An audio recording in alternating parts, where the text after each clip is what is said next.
सभी साथियों को नमस्कार। आज के इस वीडियो में हम बात करेंगे रेलवे ग्रुप डी एग्जाम 2025 के लिए इंपॉर्टेंट क्वेश्चनों के बारे में। जैसा कि आप सभी को पता है, रेलवे ग्रुप डी का एग्जाम जोरों शोरों से चल रहा है। काफी सारी शिफ्टों का एग्जाम कंप्लीट हो चुका है, लेकिन अभी भी लाखों की संख्या में ऐसे स्टूडेंट बचे हैं जिनका एग्जाम नहीं हुआ।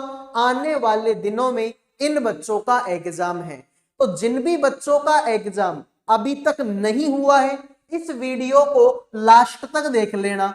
आपको समझ में आ जाएगा कि किस तरह के क्वेश्चन आप लोगों से एग्जाम में पूछे जा सकते हैं। तो सभी स्टूडेंट वीडियो को लाइक कर दो, चैनल को सब्सक्राइब कर दो, साथ में मेरे भाई कमेंट में अपनी अपनी एग्जाम डेट मुझे बता दो, ताकि मुझे पता चले कि किस डेट के और किस शिफ्ट के ज्यादा स्टूडेंट हमारे साथ में लाइव हैं। तो आइए शुरू करते हैं। सवाल नंबर पहला आपके सामने है, प्रश्नवाचक चिन्ह के स्थान पर क्या आएगा? सभी बच्चे बताएंगे कि इस सवाल का राइट आंसर क्या होगा। ये जो तुम्हारे सामने क्वेश्चन मार्क है, इसकी जगह पर बता दो क्या आएगा। तो जब भी इस तरीके का सवाल तुमको देखने को मिले, स्टार्टिंग कहां से करनी है? छोटे वाले से। तो यहां पर देखो, इन सब में छोटा क्या है? 9 है। तो 9 को मैं लिख सकता हूं 3 का स्क्वायर, 16 होता है 4 का स्क्वायर, 25 होता है 5 का स्क्वायर और 36 होता है 6 का स्क्वायर। इसको देखेंगे तो 16 होगा 4 का स्क्वायर, 25 होगा 5 का स्क्वायर, 36 होगा 6 का स्क्वायर, 49 होगा 7 का स्क्वायर। इसको देखेंगे 36 होगा 6 का स्क्वायर, 49 होता है मेरे भाई आपके 7 का स्क्वायर। तो यहां से एक बात तुमको पता चली? हाँ सर, बात बिल्कुल पता चल रही है कि 3 के बाद में 4, 4 के बाद में 5, 5 के बाद में 6। यहां पर भी देखो, 4 के बाद में 5, 5 के बाद में 6, 6 के बाद में 7। तो 6 के बाद में 7 और 7 के बाद में आएगा 8, और 8 का स्क्वायर तो 64 होता है। तो जिन्होंने ऑप्शन ए का आंसर दे दिया उनके मजे हो गए, बाकी सभी का ये सवाल गलत हो चुका है। उम्मीद करूंगा मेरे भाई ये सवाल आपके समझ में आ गया होगा। आओ फिर अगले सवाल पर बढ़ते हैं।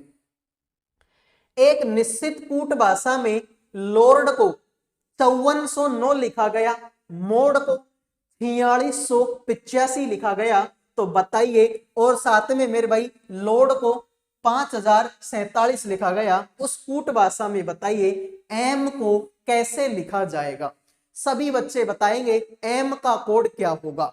2 सेकंड का सवाल है, क्या कोई ऐसा स्टूडेंट है जो 2 सेकंड में आंसर कर सके? बिल्कुल मेरे भाई, ध्यान से देखो, तुमको चाहिए एम।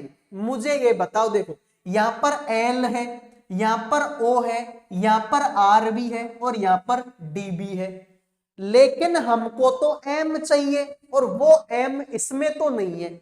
मतलब ये आंसर नहीं हो सकते।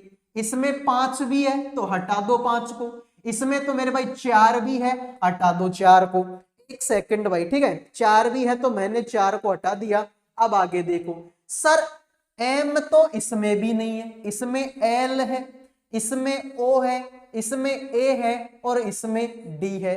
लेकिन इनसे क्या मतलब? मुझे तो मतलब एम से है और वो इसमें नहीं है, मतलब ये आंसर नहीं हो सकते। इसमें तो सर 7 भी है तो 7 को हटा दो।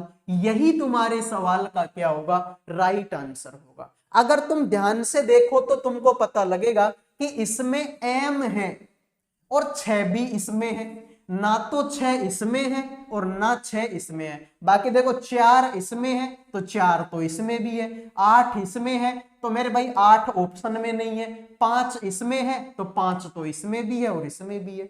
तो एक 6 ही ऐसा बचा है जो ना इसमें है ना इसमें है। तो एम भी इसमें है और 6 भी इसमें है। यही तुम्हारे सवाल का राइट आंसर हो जाएगा। आओ मेरे भाई अगले सवाल पर बढ़ते हैं। वीडियो में आगे बढ़ने से पहले जो भी student railway group D exam 2025 की तैयारी कर रहे हैं, जिनका भी एग्जाम अभी तक नहीं हुआ, आने वाले दिनों में जिनका भी एग्जाम है, उन सभी के लिए करंट अफेयर का जीके का, रीजनिंग का और मैथ सब्जेक्ट का पीडीएफ तैयार कर दिया केवल 100 रुपए में। 100 रुपए में करंट अफेयर भी मिलेगी, जीके भी मिलेगी, रीजनिंग भी मिलेगी और मैथ भी मिलेगी। इन चारों सब्जेक्टों का कंप्लीट पीडीएफ आपको 100 रुपए में मिलेगा। अगर कोई बच्चा ध्यान से मन लगाकर इस पीडीएफ को पढ़ लेता है तो उसका सिलेक्शन पक्का है, क्योंकि मेरे भाई पीडीएफ में जैसे क्वेश्चन है वैसे ही क्वेश्चन आप लोगों से एग्जाम में पूछे जाएंगे।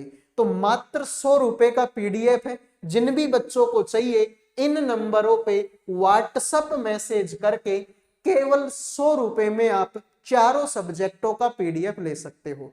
तो जिनको चाहिए मेरे भाई उठाओ अपना मोबाइल और कर दो इन नंबरों पे व्हाट्सएप मैसेज। ठीक है, चारों सब्जेक्टों का पीडीएफ आपको मिल जाएगा। ये लो मेरे भाई सिटिंग अरेंजमेंट। ठीक है मेरे भाई, सिटिंग अरेंजमेंट जो तुम्हारा टॉपिक होता है उस टॉपिक का ये बेहतरीन सवाल है। बताएंगे मेरे भाई इस सवाल का आंसर क्या होगा। देखो भाई, तुमसे बोला अरविंद, बाला, चित्रा, दीपा, हरि, महा, मधु और अभी एक वृत्त के चारों ओर केंद्र की ओर मुंह करके बैठे हैं। बाला महा के दाएं से तीसरे और अभी के बाएं से तीसरे स्थान पर बैठी है। चित्रा अरविंद के बाएं से चौथे स्थान पर है। अरविंद महा और बाला का निकटतम पड़ोसी नहीं है। हरि बाला का निकटतम पड़ोसी नहीं है। मधु दीपा के दाईं ओर दूसरे स्थान पर है। बाला के बाईं ओर एकदम बगल में कौन बैठा है। तो मेरे भाई सिटिंग अरेंजमेंट का ये बेहतरीन सवाल है। सबसे पहले तो आप क्या बनाओ, एक वृत्ताकार मेज बनाओ। अब कितने आदमी हैं ये सर? 1 2 3 4 5 6 7 8 आदमी है। एक तो भाई ये कैमरा बार बार, ठीक है, ठीक है भाई। तो कितने आदमी? 8 आदमी है। तो पहला, दूसरा, तीसरा, चौथा, पांचवा, छठा, सातवां, आठवां, सबका मुंह केंद्र की तरफ है। तो इधर को जाएंगे सबका दायां हाथ आएगा और इधर को जाएंगे तो सबका बायां हाथ आएगा। अब सवाल को तुम देखो, सवाल देखने में मजा आएगा। तुमसे बोला है कि जो बाला है ना, बाला वो महा के तो दाएं तीसरे स्थान पर बैठी है। अब तुम्हारा जामन करे वहां तुम महा को बैठा दो। मैंने महा को यहां बैठा दिया तो महा के दाएं तीसरे स्थान पर कौन है? दायां, पहला, दूसरा, तीसरा। यहां पर कौन बैठी है? यहां पर तो बाला बैठी है। ठीक है मेरे भाई, लेकिन अभी के बाएं से तीसरे स्थान पर है तो अभी को यहां पर बिठा दो। ठीक है भाई, अभी को यहां बिठा दो। अभी का बायां पहला, दूसरा और तीसरा। तो इसके तो दाएं तीसरे हो गई, इसके बाएं तीसरे हो गई। तुमसे यह बोला है कि चित्रा अरविंद के बाएं चौथे स्थान पर बैठी है। अरविंद जो है महा और बाला का पड़ोसी नहीं है, यानी कि अरविंद जो है मेरे भाई ना तो बाला का पड़ोसी है ना महा का। तो अरविंद को फिर तुमको यहां बिठाना पड़ेगा मेरे भाई। ठीक है, अरविंद को यहां देखो, अगर तुम यहां अरविंद को बिठाओगे तो इसका पड़ोसी हो गया, यहां बिठाओगे तो भी पड़ोसी, इधर को बैठाओगे तो इसका पड़ोसी, इधर को बैठाओगे तो भी इसका पड़ोसी। जबकि सवाल में बोला है कि महा का और बाला का पड़ोसी कौन नहीं है? अरविंद नहीं है। तो एक ही जगह तुम्हारे पास में बचती है, कौन सी मेरे भाई? ये वाली। फिर आगे आ जाओ तो चित्रा जो है अरविंद के बाएं चौथे, तो अरविंद के बाएं चौथे, अरविंद का बायां पहला, दूसरा, तीसरा और चौथा। यहां पर कौन बैठेगी? यहां पर चित्रा बैठेगी। फिर आगे आ जाओ, तुमसे बोला कि हरि बाला का निकटतम पड़ोसी नहीं है, बाला के आसपास में हरि नहीं बैठा, तो हरि को तुम कहां बिठा दो? यहां बिठा दो। फिर बोला मधु जो है दीपा के दाएं दूसरे स्थान पर बैठी है, तो ऐसे करो दीपा को यहां बिठाओ। दीपा का दायां पहला और दूसरे स्थान पर कौन बैठी है? मधु बैठी है। अब तुम ऐसे करो मेरे भाई, सवाल की एक एक लाइन को पढ़ लो। तुमसे बोला था कि जो बाला है ना, बाला वो महा के दाएं तीसरा और अभी के बाएं तीसरा। तो महा के बाएं दाएं देखो, पहला, दूसरा, तीसरा, बाला आ गई। इसके अभी के दाएं पहला, दूसरा, तीसरा, बाला आ गए। तो इधर से भी तीसरा और इधर से भी तीसरा, कौन है? बाला। फिर बोला था कि मेरे भाई चित्रा जो है अरविंद के बाएं चौथे, तो अरविंद का बायां पहला, दूसरा, तीसरा, चौथे कौन बैठी है? चित्रा। फिर तुमसे बोला अरविंद जो है महा और बाला का पड़ोसी नहीं है, तो ना तो बाला के आसपास में अरविंद है और ना महा के आसपास में अरविंद है, अरविंद को अलग बिठा दिया। हरि जो है बाला का पड़ोसी नहीं है, तो बाला के आसपास में हरि भी नहीं है, हरि को मैंने अलग बिठा दिया। अब तुमसे बोला है कि बाला के बाईं ओर एकदम बगल में कौन है, तो बाला के बाईं ओर कौन बैठी है सर, वो तो दीपा बैठी है। जिन्होंने राइट आंसर कर दिया है बी, उनके मजे हो गए, बाकी सभी का ये सवाल गलत हो चुका है। स्क्रीनशॉट ले लो, फिर अगले सवाल पर बढ़ेंगे। तो मैंने इस सवाल को 2 बार तुमको बता दिया। प्रश्नवाचक चिन्ह के स्थान पर क्या आएगा, सभी बच्चे बताएंगे कि ये जो क्वेश्चन मार्क है इसकी जगह पर इनमें से कौन सा ऑप्शन आएगा। फटाफट कमेंट कर दो मेरे भाई। तो आप बोलोगे कि सर छोटी छोटी संख्याओं से मिलकर बड़ी संख्या बनती है, ये तो सबको पता है। तो मेरे भाई देख लो, इनको गुणा कर लो, 6 पंजो 30, और 30 को अगर तुम 4 से गुणा करोगे 120 आएगा। 6 7 का 42, 42 गुणा में अगर तुम 3 करोगे तो आंसर 126 आएगा, जो कि यहाँ पर है। तो 8 पंजो 40। अब 40 को किस चीज से गुणा करूं कि 320 आ जाए, तो आप ऐसे करो सर 40 को 8 से गुणा कर दो, 8 चौका 32, 320 हो जाएगा। इसका मतलब यहां पर क्या लिखना पड़ेगा, 8 लिखना पड़ेगा, जो कि ऑप्शन नंबर बी में है। तो जिन्होंने बी आंसर दे दिया है उनका सही हो गया, बाकी सभी का ये सवाल गलत हो चुका है। आओ मेरे भाई अगले सवाल पर बढ़ते हैं। प्रश्नवाचक चिन्ह के स्थान पर अनुपस्थित अंक ज्ञात कीजिए। सभी बच्चे बताएंगे इस सवाल का राइट आंसर क्या होगा। ये जो क्वेश्चन मार्क है इसकी जगह पर कौन सा ऑप्शन आप लोगों का आएगा। अगर तुम इसको ध्यान से देखते हो तो आप लोगों को समझ में आएगा कि ये सवाल तो बड़ा सिंपल है, कुछ भी नहीं करना इस सवाल में, बहुत सिंपल सवाल है। ठीक है, तो देखो मेरे भाई क्या लॉजिक मैं इसमें लगा सकता हूं। 2 दूनी 4 प्लस में 1 5 हो जाएगा, लेकिन 5 दूनी 10 और 1 11 होगा, जो कि नहीं बनेगा। सामने अगर मैं लॉजिक लगाता हूं तो देखो 2 दूना 4 1 घटेगा, 5 दूनी 10 1 घटेगा, 6 दूनी 12। ठीक है भाई, तो सामने की संख्याओं में लॉजिक लगाओ। ठीक है, जैसे इसको देख लो, 2 दूनी होता है 4, 5 दूनी होता है 10, 6 दूनी होता है 12 और 7 दूनी होता है 14। अब तुम देख लो, 4 में से 1 घटेगा तो 3 आएगा, 10 में से 1 घटेगा तो 9 आएगा, 12 में से 1 घटेगा तो 11 आएगा और 14 में से 1 घटेगा तो 13 आएगा। तो जिन्होंने आंसर दे दिया ऑप्शन नंबर 1 उनका सही है, बाकी सभी का ये सवाल गलत हो चुका है। उम्मीद करूंगा मेरे भाई ये सवाल आपके समझ में आ गया होगा। बड़ा ही सिंपल सवाल था जिसको हमने पल भर में कर दिया। आइए अगले सवाल पर बढ़ते हैं। लेकिन मेरे भाई अगले सवाल पर बढ़ने से पहले सभी बच्चों से रिक्वेस्ट है कि वीडियो को लाइक कर दो, चैनल को सब्सक्राइब कर दो।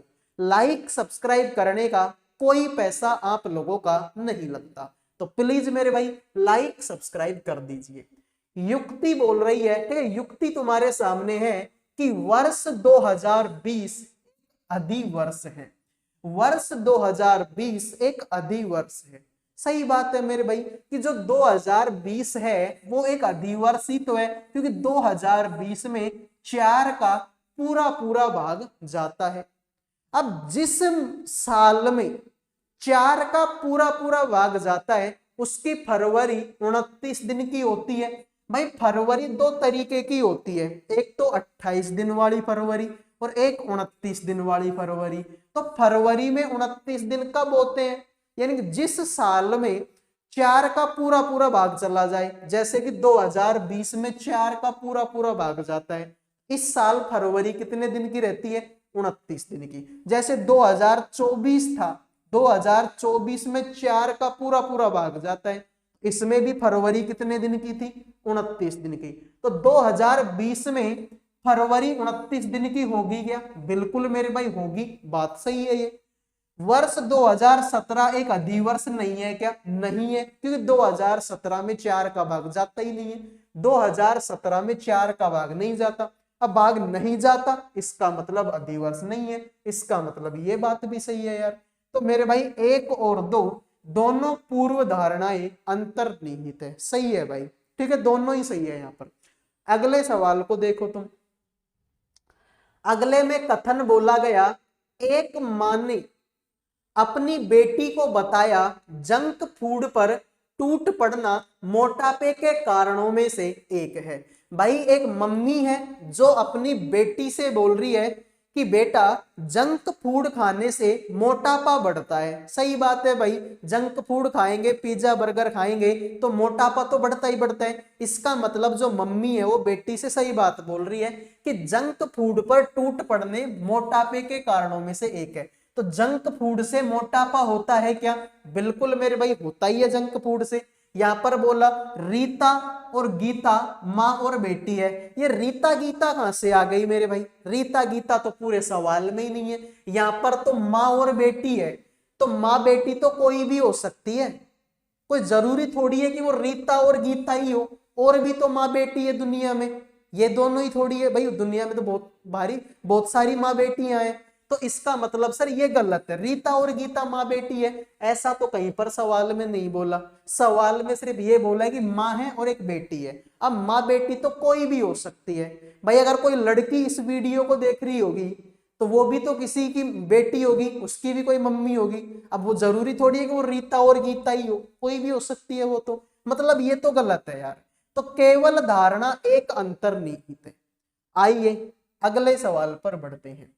अगला सवाल तुम्हारे सामने है, उस वेन आरेख का चयन कीजिए जो निम्नलिखित वर्गों के बीच के संबंध को सर्वोत्तम रूप से दर्शाता है। मेरे भाई इनके बीच का वेन डायग्राम बताना है। बैग, चमड़ा और कपड़ा, तीनों के बीच का वेन डायग्राम बता दो कि बैग, चमड़ा और कपड़े के बीच का वेन डायग्राम कैसा बनेगा। अब तुमको पता है कि जो बैग है ना, बैग सर मान लो कि ये बैग है, ये क्या है? बैग। अब बैग तो चमड़े का भी हो सकता है और बैग तो कपड़े का भी हो सकता है। भाई बैग तो कागज का भी हो सकता है, बैग तो चमड़े का भी हो सकता है, बैग तो कपड़े का भी हो सकता है। तो मेरे भाई ये बैग है, हो सकता है कि ये बैग चमड़े का हो और हो सकता है कि ये बैग किसका हो? कपड़े का हो। तो इस तरीके का डायग्राम कहां पर है? ये रहा, ठीक है। मान लो कि ये बैग है, अब ये हो सकता है कि चमड़े का भी हो और हो सकता है कि ये कपड़े का भी हो, ठीक है। और चमड़ा और कपड़ा अलग अलग है, ठीक है। तो राइट आंसर तुम लोगों का क्या होगा? सी होगा। अगला देखो मेरे भाई, ये भी आपका क्या है? सिटिंग अरेंजमेंट का सवाल है, बैठक व्यवस्था का सवाल है। तुमसे बोला गया कि 5 दोस्त हैं मेरे भाई, अरुण, बाला, चीनू, दिनेश और इंगलो, उत्तर दिशा की ओर मुंह करके एक बेंच पर बैठे हैं। तो मेरे भाई ये मान लो तुम्हारे सामने एक सीधी लाइन है, इसमें 5 आदमी बैठे हैं। तो ये पहला, ये दूसरा, ये तीसरा, ये चौथा और ये पांचवा, सबका मुंह उत्तर दिशा की तरफ है, ठीक है भाई। तो उत्तर दिशा की तरफ, मान लो मेरा मुंह ऐसे है तो मैं इधर को जाऊंगा, मेरा दायां हाथ आएगा, और अगर मैं इधर को जाऊंगा तो मेरा बायां हाथ आएगा। अब तुम सवाल को देखो, तुमसे बोला है कि अरुण जो है बाला के बगल में बैठा है, दिनेश चीनू के बगल में बैठा है, दिनेश इंगलो के साथ नहीं बैठा, इंगलो जो है बेंच के बाएं सिरे पर बैठा है। तो इंगलो जो है बेंच के बाएं सिरे पर बैठा है, तो बाएं सिरे पर कौन बैठा है? इंगलो बैठा है। अब तुमसे बोला था कि दिनेश जो है इंगलो के साथ में नहीं बैठे, दिनेश यहां पर नहीं बैठ सकता। दिनेश चीनू के बगल में बैठा है और अरुण बाला के बगल में बैठा है, अरुण बाला के दाईं ओर बैठा हुआ है, ठीक है। अरुण जो है बाला के दाईं ओर बैठा है, ठीक है भाई।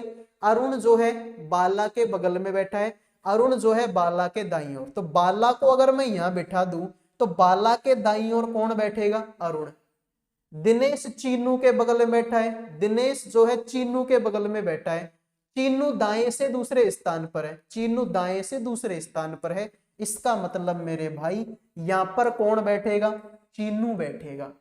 ठीक है, दिनेश चीनू के बगल में है तो ऐसे करो, दिनेश को यहां बिठा दो। तुमसे बोला कि मेरे भाई, ठीक है, अरुण बाला के दाईं ओर बैठा है, अरुण जो है बाला के दाईं ओर कौन बैठेगा, अरुण बैठेगा।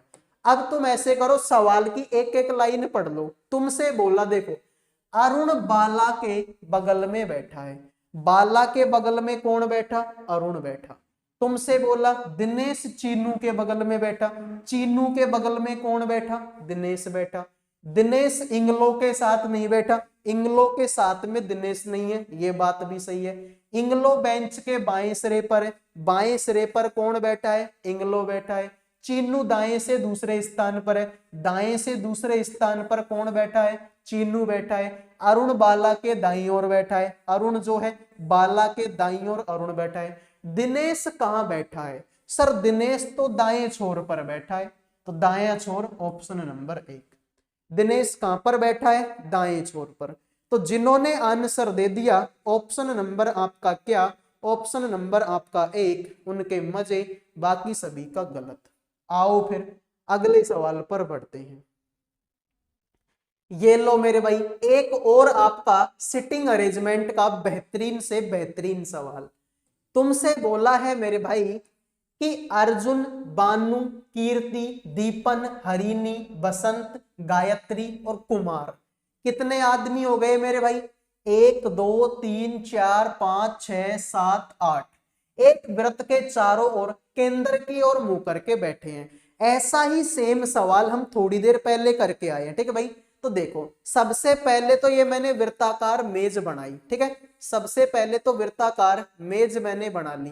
कितने आदमी है, 8। तो पहला, दूसरा, तीसरा, चौथा, पांचवा, छठा, सातवां, आठवां। सबका मुंह केंद्र की तरफ है, तो इधर को जाएंगे सबका दायां हाथ आएगा, इधर को जाएंगे सबका बायां हाथ आएगा। अब सवाल को तुम देखो, तुमसे बोला है कि जो बानु है ना, बानु बसंत के दाईं ओर तीसरे स्थान पर और कुमार के बाईं ओर तीसरे स्थान पर।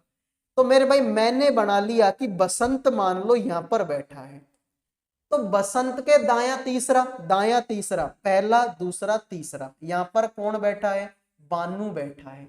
और कुमार के बाईं ओर तीसरा है, तो कुमार को यहां बिठा दो, कुमार के बाएं, देख कुमार का बायां पहला, दूसरा और तीसरे पे कौन बैठा है, बानु। तो मेरे भाई बसंत के तो दाईं ओर तीसरा, कुमार के बाईं ओर तीसरा। फिर आगे बोला कि कीर्ति जो है अर्जुन के बाईं ओर चौथे स्थान पर बैठी है। अर्जुन जो है बसंत और बानु के ठीक बगल में नहीं बैठा, ना तो बानु का पड़ोसी है अर्जुन, ना ही मेरे भाई बसंत का पड़ोसी है अर्जुन। तो अर्जुन को तुम यहां बिठाओ, अर्जुन को तुम यहां बिठाओ। तुमसे बोला कि कीर्ति जो है अर्जुन के बायां चौथा है, तो अर्जुन के बाईं पहली, दूसरी, तीसरी और चौथी, यहां पर कौन बैठेगी, कीर्ति बैठेगी। फिर तुमसे बोला कि हरिणी जो है बानु के बगल में नहीं है, तो बानु के बगल में हरिणी नहीं है, तो हरिणी को तुम यहां बिठा दो। तुमसे बोला गायत्री जो है दीपन के बाईं और दूसरे स्थान पर बैठी है, तो दीपन को यहां बिठा दो। दीपन के दाईं और दूसरे स्थान पर कौन बैठी है, गायत्री बैठी है। तुमसे बोला है कि हरिणी के बाईं ओर तीसरे स्थान पर कौन बैठा, तो ये हरिणी है, हरिणी के बायां तीसरा, तो हरिणी के बायां पहला, दूसरा और तीसरे नंबर पर कौन बैठी है, गायत्री बैठी है। जिन्होंने सी आंसर दे दिया उनका सही है, बाकी सभी का ये सवाल गलत हो चुका है। उम्मीद करूंगा मेरे भाई ये सवाल तुमको समझ में आया होगा, ये क्लास भी तुमको पसंद आई होगी। पसंद आई है तो वीडियो को लाइक कर दो, चैनल को सब्सक्राइब कर दो। अगले वीडियो में मिलेंगे। जय हिंद, जय भारत।